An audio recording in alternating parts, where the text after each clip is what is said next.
UPI payment സേവനങ്ങൾക്ക് പിന്നാലെ ഇന്ത്യയിൽ ബിൽ പേയ്മെന്റ് സംവിധാനം തയ്യാറാക്കാനൊരുങ്ങി മെറ്റയുടെ മെസ്സേജിംഗ് പ്ലാറ്റ്ഫോമായ വാട്സാപ്പ്.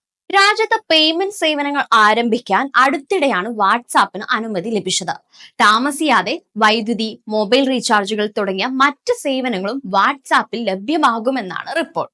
വാട്സാപ്പിൽ UPI പേയ്മെന്റ് സംവിധാനം ഉപയോഗിച്ച് പണം അയക്കുന്നതിന് സമാനമായിരിക്കും ബില്ലുകളും അടയ്ക്കുന്ന രീതി.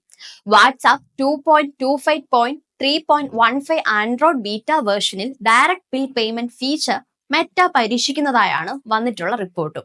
പേയ്മെന്റ് സേവനങ്ങൾക്കായി രാജ്യത്ത് മറ്റ് ആപ്പുകൾ ഉണ്ടെങ്കിലും 40 കോടിയിലധികം ഉപയോക്താക്കളുള്ള വാട്സാപ്പിന് പുതിയ ഫീച്ചറിന്റെ വരവ് കൂടുതൽ നേട്ടമാകുമെന്നാണ്. ഒറ്റ ആപ്പിൽ തന്നെ മെസ്സേജിംഗ്, കോളിംഗ്, AI ഫീച്ചർ എന്നിവ ലഭ്യമാക്കുമെന്നതിനാലാണ് ഈ ഒരു കാര്യവും.